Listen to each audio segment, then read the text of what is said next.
atua whaafitai lona alofa ma lona angalelei whai na tue mawale ne iawa no tāua mo oe mau tātou te whelua iei foi leo au nanga pe lava o nau tau sila fia o le tue te pale i le ainga pe lava o e whaafonga ma e sila mai ai i le nganga fia tele lava e whaafhelua i atuai i ate oe fio mai e tala au mai o le tātou por kalame muli le nei o le nei fo i tausanga e lua whelua suma le lima.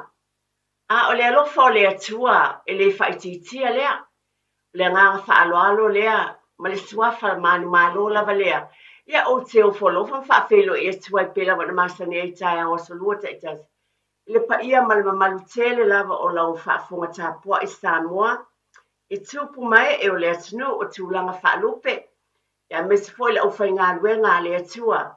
O lo whaafale le malu i so se whatawhai taulanga i so se tawha ki lope. A pena fo no folofa ma le whaalolo tele lava. I nā i pa ia ma le mamalo o nā i o tātou tua asina sina. Ta māma tina mātitua whaafitai tele lava. O le alofa o le atua e le o tu la fo i nā i o tau o lo auta ita i nā i lo tau soifua. Ma lo uola umwhai e peo na maua lo tau soifua manuia. Ha pena ina fo i ata umwhai tātou mai whaatasi teimi whaapenei. I vai a sata i tasi e whapena o na tātou mafuta. Pe lava e mafuta mai ei a inga uma lava. Mai e mātitua se o pito i titi lava. Ta māma tina o alo ma whanau. Whawhelo i atu, ma le whaaro alo tele lava i ate oele nā. So se tasi lava o loo mawhai o na malamalama i tātou ngana pe whapena fo ina e sisila mai. O te whaafitai tele atu lava i ate oe. Nei lava taimi e mai le taele o lo loto e mamoli e toa le whaafitai tele lava i ate oe ona o le talieina o au titoni o tō maota malawa. Ai mai se foi lau whaafonga i taia uma whaapene i le nei tausanga atoa ua toe nei o ni nai vai aso na mae alea. Ai le mae a pe uma le alofa o le atua. O le alofa le tamai le lange iai le amatanga i o lava i le ngata anga. Ne la taiao o le swafa leo te whaafelo i atua i ate oe. Mana tua fo i le ne lava taimi, pe lava na masani au le fiongpa i a le atua e whaita wina. Amatai nai le tātou maftanga i le nei taiao. Up masani mai le fiongpa i a le atua e le fau lau whaafonga. Ai fau le upu a le atua i sa umalava. Mai e tāua. Upu fo i taulo toina to tele ni se tato ni upu fangu fa manatu le leimo o ma o le nei vai tau o le tausanga. A wa o fana o mai mo i tato le tama. O fo ina mai mo i tato le atali. Elo na ua le malo. E ngoa fo i o ia. O le sisili ese. O le faipule. O le atua malosi. O le tama o le whaavavau, o le ali o le file mu. E le aise mea ngata mai au na tele o lona malo, ma le file mu o lona malo le nofo ali o tāvita, ma lona malo e whaatu mawina. Ma wha mausali e le wha misinonga ma le ami o tonu. E a fua mai ia o na pō, e o i le whaavavau. E whaia lea mea le maa ele ngā o le li o au.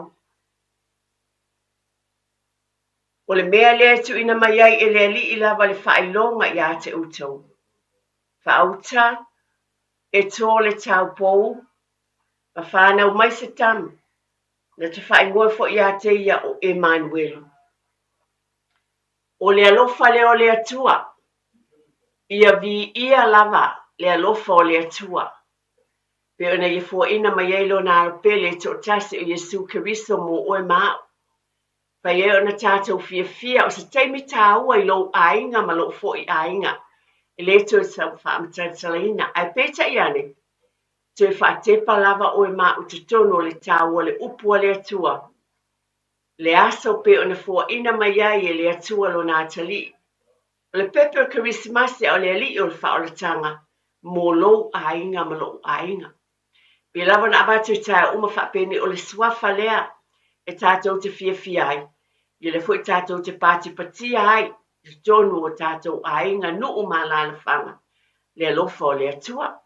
Ia nei tai au, fe lava e mafuta mai ai, whaafitai, leo tue pose lilo, whai wina le tausanga, te le fo o nisi o ngā luenga ua, tue nei o nina yaso, whai wina fo i tau tua e tonu, lea whalwhai ngā luenga o lea ofisa ma lea ofisa, whaafitai tele lava le ngā lulue, mai le tue te pai le ainga e mo le tuai la whaafitai tele lava tamama tina, ia o te ilua, o le tai au le nei, po le vai aso le nei, Yo le vai asa mulmuli nā tātou a mātua.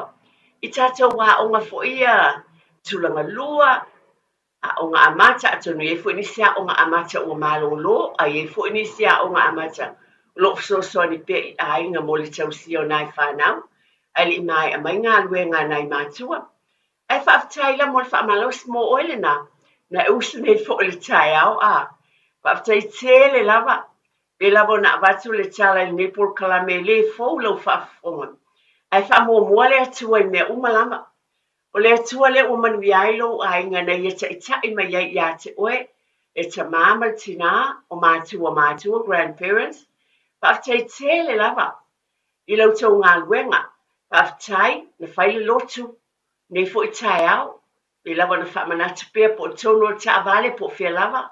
Am whai lava o na whaise te talo. Pese masani e tamaiti. Ese lava vi inga. E fa penara vi iai le tu whaafitai. Ai wha malo. Pe lava na avatu. E tau te le si la fia pe o te loa. A o le atua pe o la na upu le tusi e mia. E ea na fuafuanga mo lea tangata ma lea tangata. O ai. Na te loa. Pe lava na o avatu. Pe fa atata la fonga ai moni. Pe loa posi. Tamal na po le tamaita ai nā te usu ava o se whaia onga, ia o se insinia, o se whauwhale, o se whomai, o se whale tua o se whaifi au, o le a vea fo i mau se taulanga, ma whaifi au le lumanai, tātou te le iloa, ai whaafetai te le lava mātua, ali amataina tātou porkalame o te momoli te le atu le whaafetai, ia te utou uma lava mātua, lau tau ngā luenga whai pēa. Pe lava na whamanata po kalamatua te pai le ainga I vai a sāta I tasu. E tā ua tele lau ngā luenga. Ai meise o le o ina o le whanau pe lava na whamanata pēa. Wa lava whai a onga o no o atu e le whanau iho e au ngā. I tonu o ngā amata o tūlanga lua o kolisi o universite o whelava. Iho e iai le swinga I le olanga ma savalinga. Ai o oe lava le tamā mā u le tina ma tātou uma, mātua, o whai a onga mō le whanau. Ea oa o le tama ma le teine, ia awa ma mātatau I le atua, o le amatanga le o le poto. E ese le māneia o le whaabae lea, a wai whai tiu te uisi tangata, ai o oe lava mā ue mo I tō le whatu lea, I loto ma mawhau ma ngango tamaiti. Whaafitai tele lava, ona o tātou porkalame muli o le nei fo I tausanga. O le wha umi eisa o whaamatalanga I le nei tau, ona o le nganga fia, ma le whaafitai mātua langolango o lea ua. I o mai le to o tele o leo teilua, o atu celebrate ma le to o tele o nisi o whanau. Ese le mānei o lo sele, I o tamaiti, o nā ialu whanau I o mai le universite, ese le mānei lo wa etu o saulo grandson, Polo granddaughter ia po siau fo I tama siwa malona pulo ese le manaia ia o mātu lea ia wala au mai les ese le manaia pa atupu fia manaia ia whaafitai tele fo I ne ingalo ia tea o na porkala mulimulia a tātou tuatepa le aiun whaafitai tele lava peona o watu iai alo matama whanau a Samoa a fio mai Samoa po o E whapena whisuia I fo I New Zealand e o atu Wellington o mai Aukilani. Sa nofo a o ngā universite. Whaafitai e kālesia sa langolango. Wa o te moli mawina e ei nisi o e kālesia o tamaiti o atu e na nofo I hostels. Ma o universite. Ai sa langolango malusi e le o whainga luenga ma e kālesia. I le tausinga I weekend. Ia fia nisi mai e umaloa. Invite lo le fai au po lo fa le tue o atu e fai le tamo fitanga le tona ia o fia e fa mai ia le tue e le Big Mac po le masi le sai aua tulo lava afa mai wa ai le whaalifu ma le mātango fio le alofa o sunga I whaafeangai manisi o ainga o lea mai le proklame te te pa le ainga o o lea tau sila fia ma ulu ai le ainga ma le alofa o le tangata nuu Samoa pe tātou teo ese mai lava ma Samoa a lo ye pe le fatu lea o lo e lango I te tonu ainga to tepa I le ainga o le vā whiawata lea ma le alofa I le uma o tangata Samoa pe ono o vatu e ui o maita maiti nei o leo te loe moli mawina nisi o se taimi fia I o latou loto le wiki ene o le whainga lotu e ka le sia o latou ainga ia o tu ua ainga ai nofo a onga manu nofo I hosto whaafitai tele lava o whaafonga mai le o whainga luenga le atu o ainga na langolango whaafitai le anga le lei o le nawa whaau unisi o fo inisi I Samoa nisi fo o toi fo I mai au kilani nei nisi wa vea ma fo mai nisi o medical doctors esele manaia ai o oile nana yelo sao to tepa le ainga na e anga le lei ma e alofa man to fo le upo Yesu o ai se te alofa iai o ha ule na wa e fai iai esele powerful po le ma losi ma le mana o le ngā luenga pe fai mai fo le upo le atua o I lava mulmuli ai nei por kalame e le ai se taulanga e sili e fia lava le fina ngalo le atua I le anga le lei io e le whapelea e a whaina le whai taulanga I tupe po le sunuai po le tithing po a taulanga umai whai ai whai mai fo le upo le atua o le anga le lei o le whai ngā taulanga le sili o le fia I ai le fina ngalo le atua pe untu sia le tusia e peru whawhetailo wanga le lei na tuua le stama ma le stene o na mātua malo na ainga ai whaafitai na vea oe ma tamama tinavi ia lava le ali. Whaafitai tele lava o le porkala muli o le ala fo I le whala o I tele e se tala. Ma momoli atu le whaafitai ma le porkala me tu te pai le ainga. Ia te oe o mea le lei uma lava na e whaia vi ia le ali. Ma le mea moni sa iei fo I whita ma whaingata o lu I tau ma whaafitau li. Ai whaafitai o le te talo lava. A whai lava sa iei se ainga e to tasi. Na fisosoani e te ele to te pai le ainga le nei tau sanga. Ia vi ia lava le atua. O nei tae ao no tato por kalame muli o le nei fo I tau sanga. O le nawa e sila fiola vai aso na tuana I nei. Ma malulu atu sa o avatu pe to e lua alei o por kalame muli nei ale to te pai le ainga. Mai tolu e na vala au mai le vai aso o tuana I atu. O alofa o le alali manuisa. Ma o suafa ia nisi le o suafa le avea mo le tātou se. Le whai ua tātou por kalame le nei aso. Io le awhaia le tātou se I lua nai me alofa.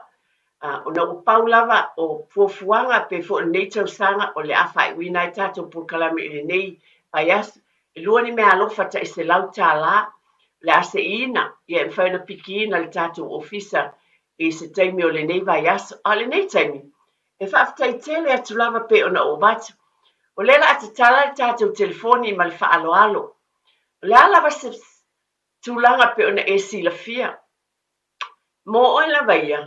O lea se mea lofa le atua. Poni tūlanga fo I pe ona o batu. Whamanuanga le atua I lo ainga. E mawhai ona e tufa mai tātou te tautala I mātango fie ma le lei o le ali I lo ainga. O lea se mea o whaia le atua mo lo ainga le nei tau sanga. E te ta uai, o a fo inilu I tau, mani tūlanga whapena na iai I lo ainga.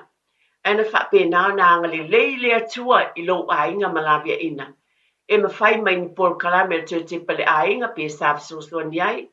Ai o lea lava se mea o e sila fia o e mo lo ainga. O lea se whamenuanga le atua. O lea le alofa o le atua I lo ainga. O a fo ini tūlanga pe ona e sila fia lava le swinga o le olanga o ye nei. Pe ona ofa I atu ese uma ainga. O le nātau sanga, o nisi o ainga e le iei se pepe fōu. A le tau sanga le nei, o iei le o loa tāua, o nisi o ainga talabo o tamama tina. e fō i lale, le nā ainga, o le nā tausanga e te le i whaipoipo, a le nei tausanga wa avea oe o se tāne, o oe o se āwā o tu whaatasia o lua le atua. E sui tausanga uma, e le ngata le sui al whai numera. Ai sui fo i tūlanga o savalinga o leolanga. Leo tali tonu ai, i ni sui nga se tele, e whai ona e wala au mai, ma whaahali le alofa o le atua. O a fo ni tūlanga, sui tausanga, i tātou, ia ilunga Iese se le moli mawina le whain. Ta mo le lava wape, sa se fulu fia tausanga, la tausanga se fulu ono, ale wa se fulu fitu. E ese fo i, nisi o whai poipo, pe ona o avatu, nisi fo i, sai sa moa le nā tausanga. A le nei tausanga o whai malanga mai o avea, ma tangata anu o na nofo i New Zealand nei. Nai tua asina sina, o leo te iloa, tele swinga i tono o tātou ainga. Tele nai mātua tina ma tamā, i ei alo ma whanau wa lalam papa au avea ma tangata anu i New Zealand. A le na whaamanueina fo i tūlanga, peo no tau sila fia, pa le malo, wa be la to o tangata anu o New Zealand nei. O ha whaamanuianga le atua i lou ainga. E me whai ona e wala au mai, e ti whaasua mai, i ona tuina leo o lo wingoa, lo sua whai ti tonu o le tātou se. So se mea lava i sila fia e tā ua ma le lei, le ngata i lo whaasua mai le alofo le atua i lou ainga. Ai ma whai foi, ona e whasoasua ni atuai, mo se tasi o lo whapena o na whaafonga mai i le nela wataimi. Leo talaina le tātou telefoni e whai ona e wala au mai ai, tātou leina masani, ia ona tuina lea o lo suafa i le tātou sei, pe a mai a le tātou polkalame i le nei aso. Tua le tātou telefoni masani, tolu fitu tasi lima iwa tolu, pe ona e wala au mai ai whaalia sau fina ngalo, tātou polkalame muli o le nei tausanga, ia e te wala au mai ai. A whata taris, tātou wala au, o te langona lava le alofa o le atua, e se whaamanuianga a le atua, i te tonu o tātou ainga. Pe ona o avatu o hawa no tāu o mai e le atua. Whapena na tau sia ai. O leo te muli mawina o tonu fu isia mātou e ka le sia. Le alofa o le atua i nai ainga. Ua iei whanau i nei. A wafio mai tua asina sina nai tina. Wa lātou no nofu whaatasi o fia. Wa tausi i a te i lātou. O nisi o mea ia tātou whaiei pe o upumasan o le vā o mātua ma whanau. Vā o mātua ma whanau. O le alofa le o mwhaiei o na o mai mātua po tina, tamā. Tongi pāsese le o mai wana nofo i nei. Ma whaawa wai pele tausinga. I o lātou tua a. Mai o fwoi mātutanga ma whanawhana ma whanau. Whanau. Ma lātou fia whaatasi e moli mawina le alofa o le atua i tūlanga ese lava. Le o talaina tā telefoni e te wala o mai ai. Ia, e whaalia sau whingalo. Tā alofa lava. Hello. Tā alofa o le suafa ma le whaaloalo. Ia, malo le suafa i lau fionga kai o le porkalame. Ia o pena tekere nunga o le kelfomi. Hello. Tā alofa. Ia, mo le akure nganga whaf kai kele lava i le lau a fionga. Ma ngai al porkalame kai au. O le kulanga e peonga ia mai lava fo i le kako malanga makan ngai kausanga. E kele afi kam whaingkanga asa inga mai. Ia e whafkai le kua unga o longa lofa malonga anga le lei whafkai fo i le au nganga. Peonga iai ma ngai ale whalongolongo aku porkalame ni kai au. I raua fionga kai kai o le porkalame. Ia o le kulanga e peonga ia sa whalongolongo fo ia ngai kausanga i le amaka mainga o porkalame. E sen ma ngai o le tako malanga ngai kausanga e whafkai le kuelonga anga le lei. Ia onga o kulanga le ia o ma ua malanga mai sa moa. Onga o le o le ki ngā le a inga le ngā whamangia inga mai le i le pūranga whale le sikiseng. Yeah. Ia pe ia o ngā o mai ia maki ngai kausanga ia le lava ua whaauauku ngai pe o ngai ai a o ngā ngai whai mai. Mai se po i pūranga te o ngai ai le ua maa ua le whamangia ngai ala i le ringwhiki. Le whakai le kua i lo ngā ngari le. Le whakai po i o pūranga te o ngai ai. Ia, mori ke lea kore nga whakai i le awa ngwanga e mai se fwoi na wafio ngā langa le ua wharongo wako le pūkala mi munburi ngeo ngi kausa. Ia, o le whakuanga lava i ngai kako kuku maupe i le ri i malonga whingalu. E ui lava fwoi ngā lukia kako uri ke leo whika ma whainka o leo langa. Ia, e mai se fwoi. O le kako whalongolong waku le mau kou whalong ngā koe o kako waku ngō kua o ia o iai lava ia pai ngā whiri marki a puro e kamu whai le peki ia le vāng ngofo le ia i o whanga wale kua. A whakai le kua i lo ngā ngale le o ngā o le lava e marki ia si o kako waku nge. Ia e whakai fo i le tua ia awangi ia nge i o waku i sā mō ia kūlanga whatea. Ia, ai paula val mela ngong mai whangongo, ia ua kako kula laka le vai wā. O koe foi o nginga i aso ngā kako peiloa ia kule i le fio mai o le pepe fau pol misia. Ia, o le ua wala au lea kua i, lea ia o lea fingalo lea kua ngā wala au i ngai kamaka.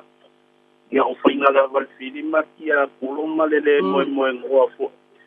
Ia pe yo ngai ia ngai vai kauma kama faila va le fidi ele pekile ngofo le ia yo fanga wale tua ia e fa kai la wo fioma ia mole kalkala inga fo ima pula ngai pe o ngai ai por kala me ngai kausanga o le wa ka ko ia le aso muri ia mal por kala me o le fa lo ngwa ia ka ngai ia ngale le tua.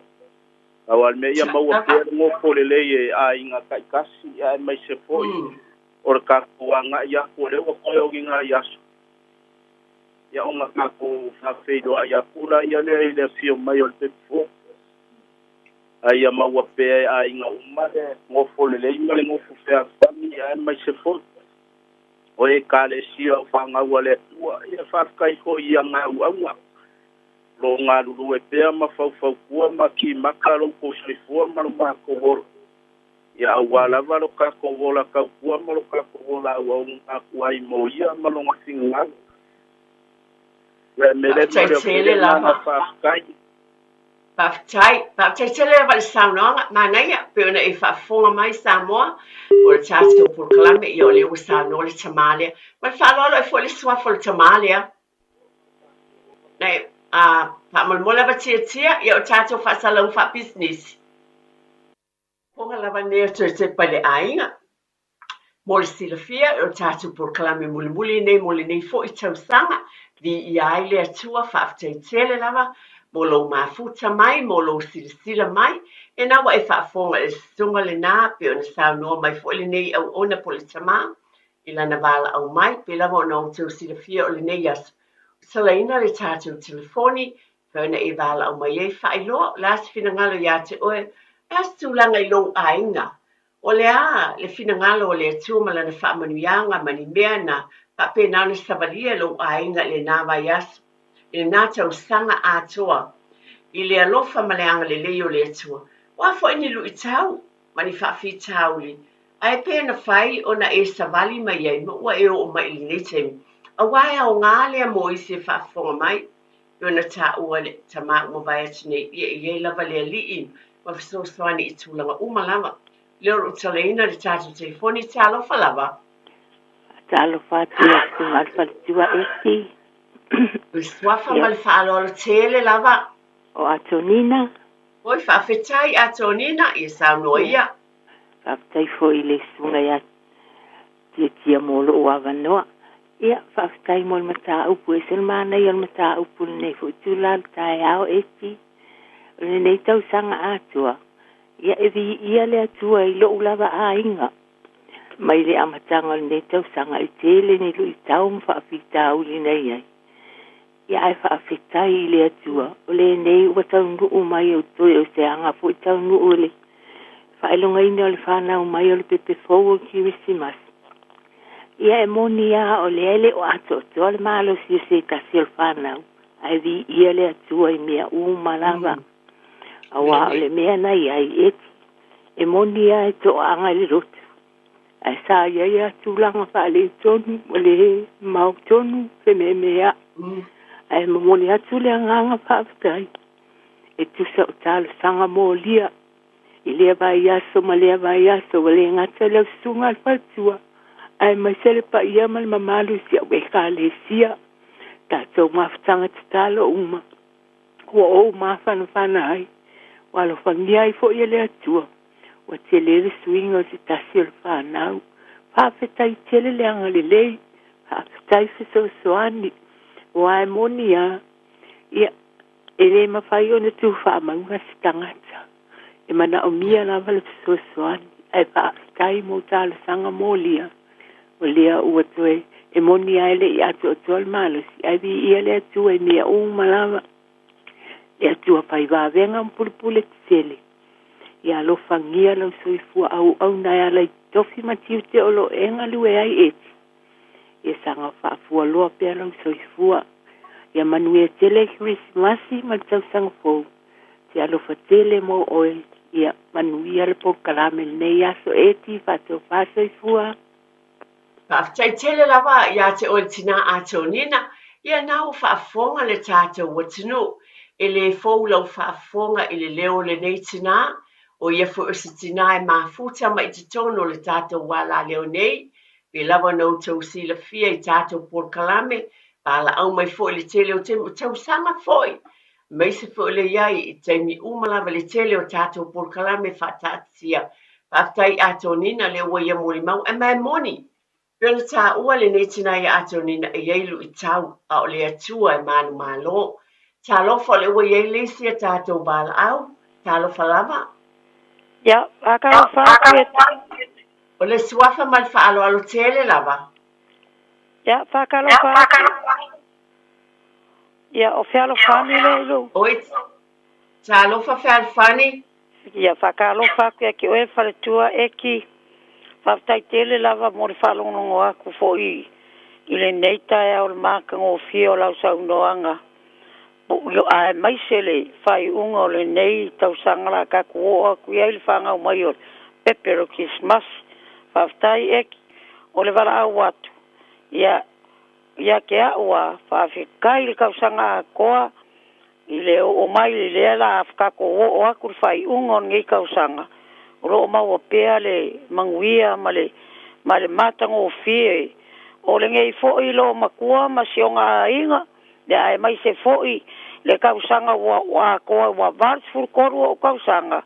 Whawhikai le kua eti mori akula wha. Ia. Pe o le alanga o wala ua kuai. E ai manguia uma mea uma ngei a inga ia e mai se foi ngā lulue. Mora ngā luenga le kuai I sunga I whawhiangai ngā mo la ko wharikua. Ia e mai se foi au roku o lo ngā lulue ai. Pe ora o wala au aku lea eki whawhikai o me sili.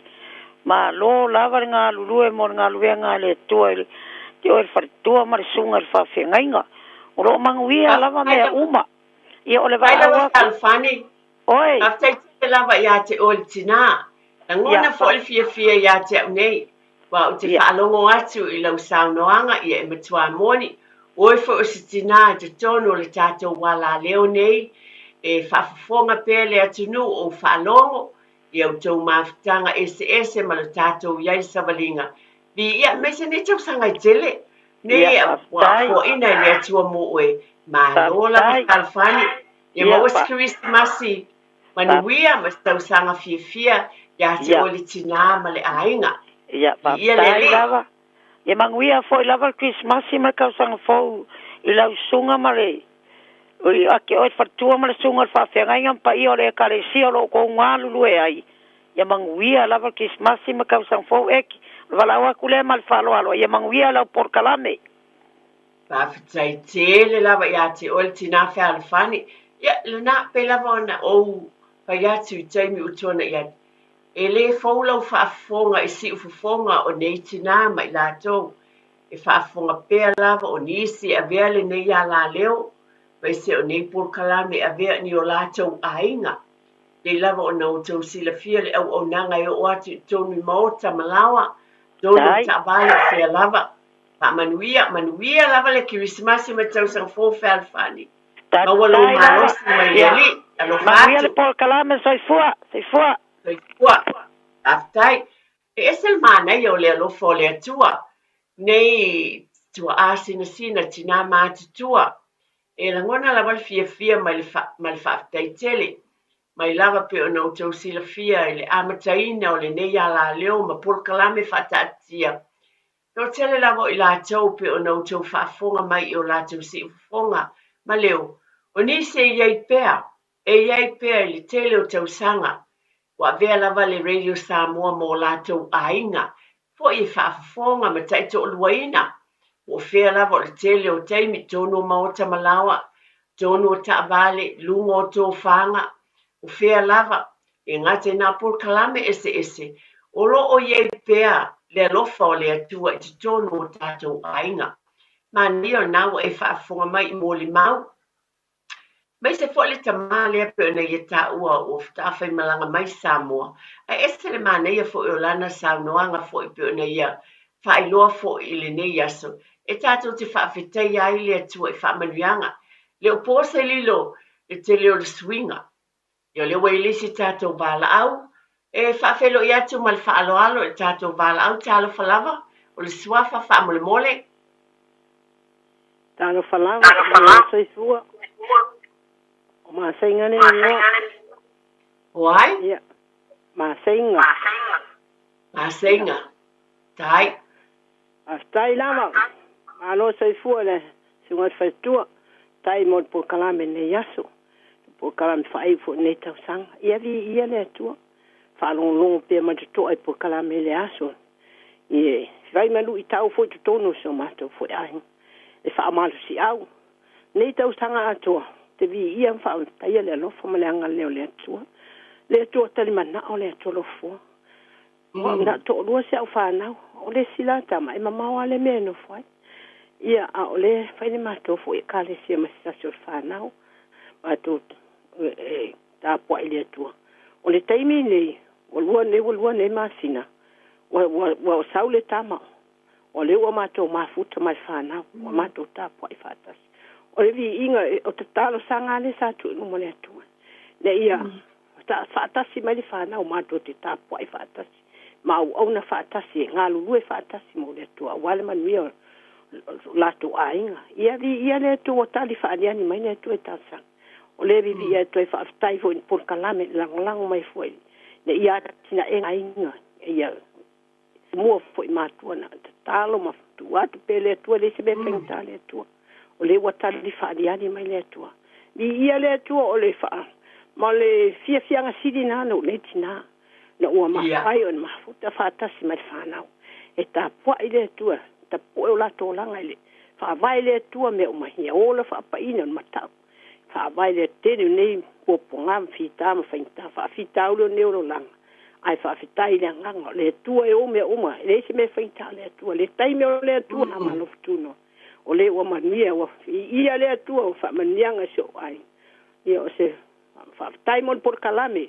A o tauina I fo o mātou tinane. O mātou mātala tapu o langa whana. Ia. Tai. O se whaamania o le se fianga sila no tinat whaafitai whaamania lawa fionga mane. A inga mano whale o le whaise au mano whalo. Whaamania whaafitai fo taulongolongo. Anu whaamanatu mai pia.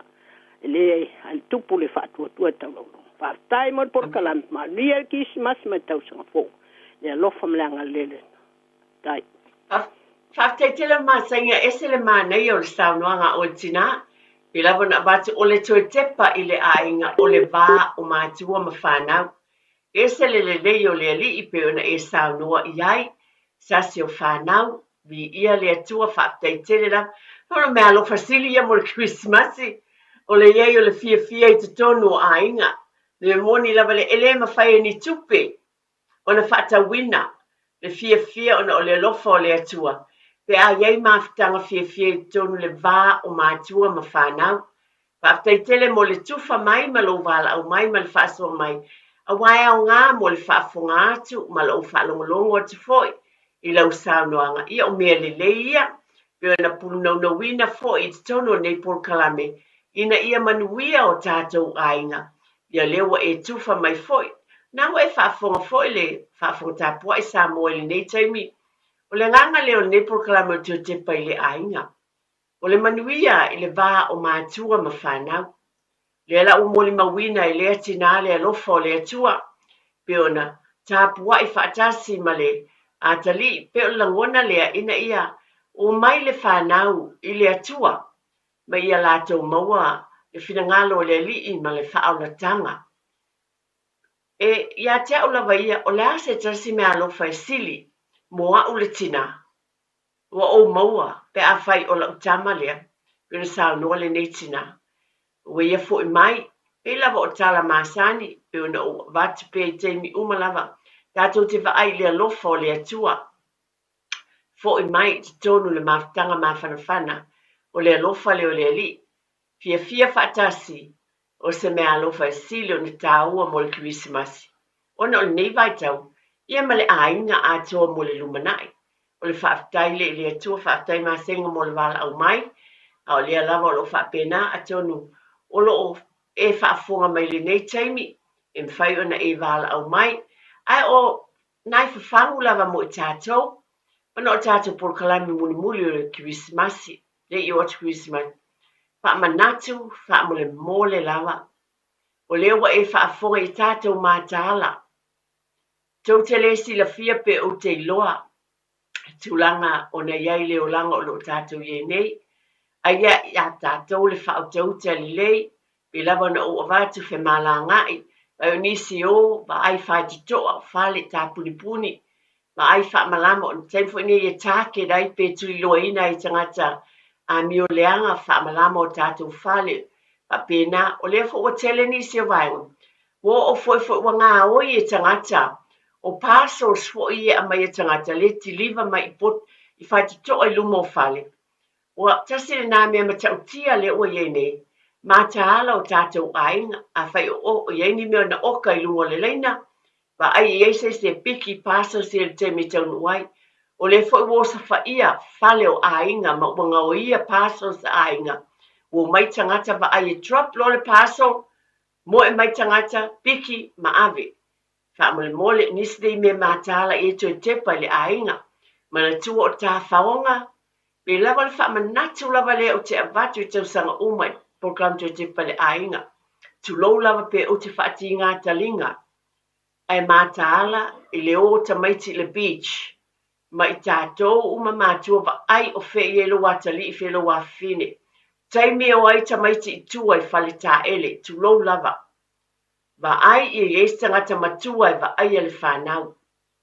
O i le taimi ne i e winga mātanga e whaatino ai nisi o tangata i te tonu o whale ia, tu lou lava. O te whamanatu pēr wa o te loa telecases. Tala noa i nisi o e fo e tutulai, inisio, mea o atu e whaifa, o mea e te tupu, o amionga mātanga, e whaatinoina e nisi.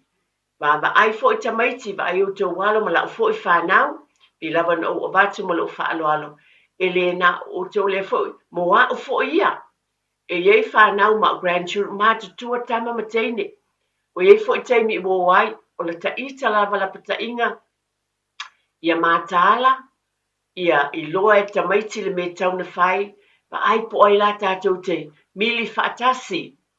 O ai tangata le lei e tala whea ngai o pe tutusa leo lātou langona i mea olo o i ai. Pa amole mole la mātua ba i fwele au avata vale fō, ina ia mātala whawharu pe whamanatu i tamaiti a rod le mū le ta vale.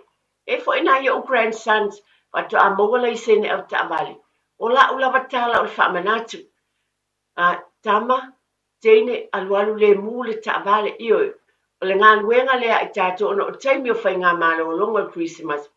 o te whawhangu ai I nei mea umalawa, I tātou mātāla I mea umalawa nei, lei se mea whaatau wā.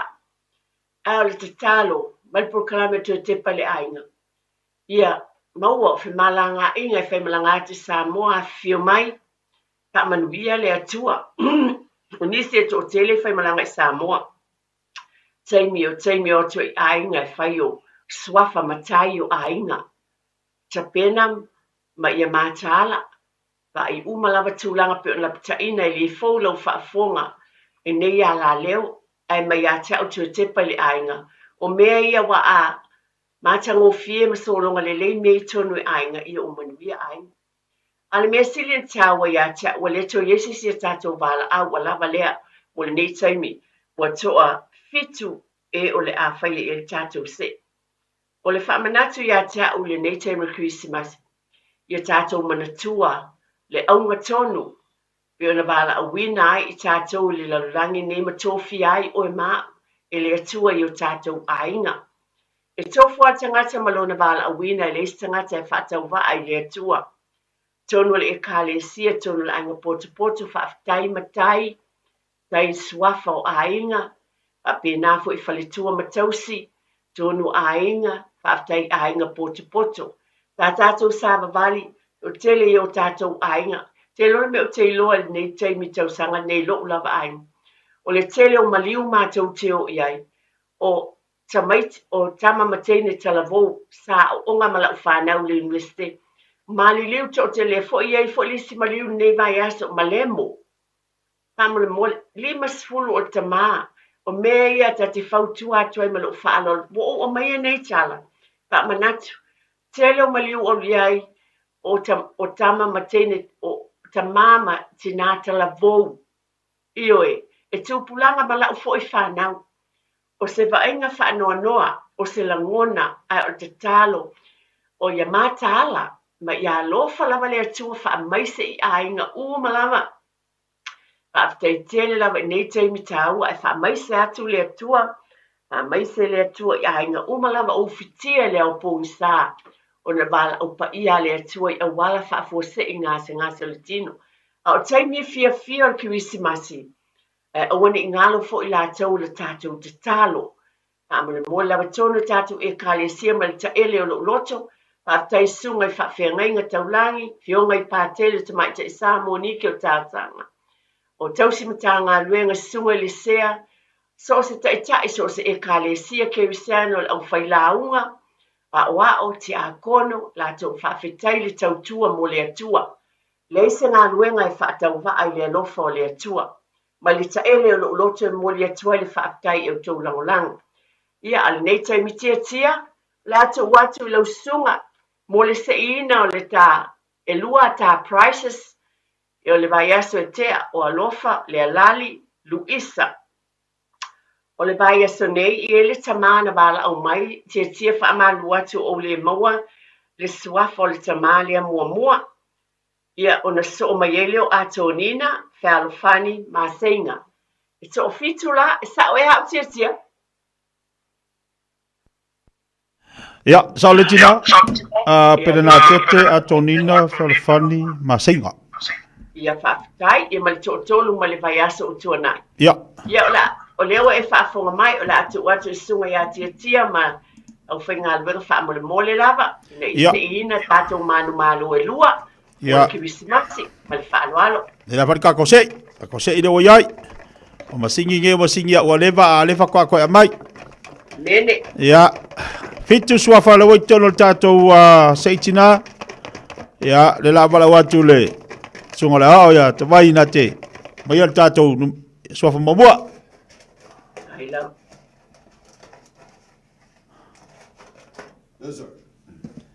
Ia, o le sua wai ai. Ia, atorina.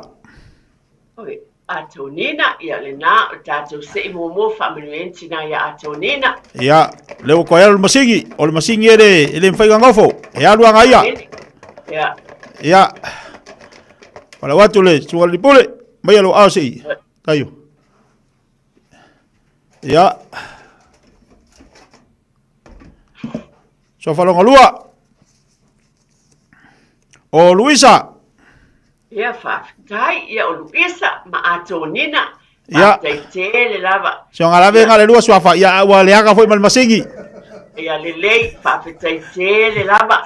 Ia, le nei taimi mi le nganga whaftai lava, ia te utou uma lava.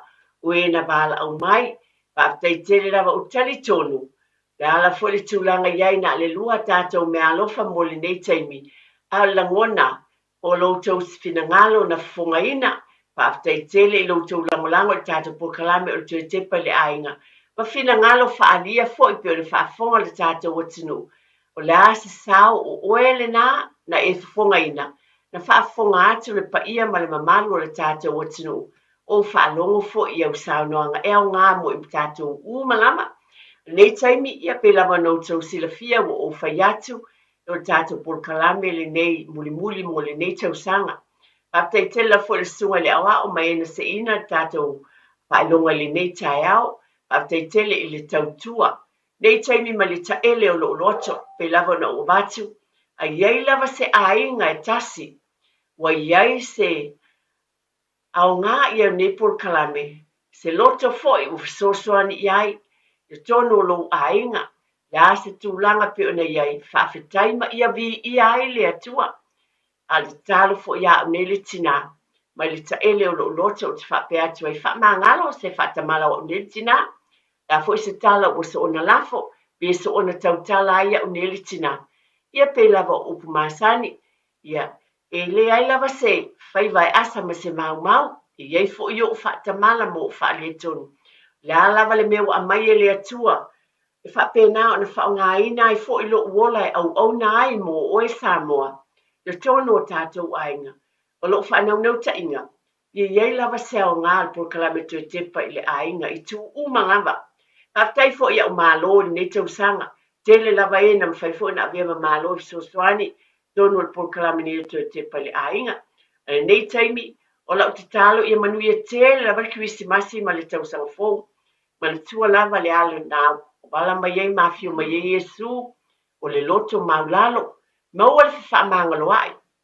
Nei, a vea o sawa o ngataua, o le alofa mai o le whātua tua, whamoe ma le alofa, a o Yesua o le alofa lea, me alofa sili nā, ia maua le whalafani ma le nofo le lei, whamangalo ai te tono tātou ainga.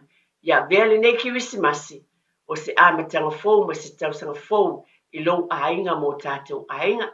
Mo le tele atu lau whaftai tele lava, tātou ofisa le nei taimi, au whai ngā ruenga uma e sunga le whawhengainga ia lui, ma ane poni whasio, whaftai tele lava mo le nei tau sanga atoa le au onanga, i le file mua le atua i tāpenanga, nei toi o le tau sanga, whaftai tele lava tia, pa manuia le atua, ia manuia tele lava le kiwisimasi ma le tau sanga fōu.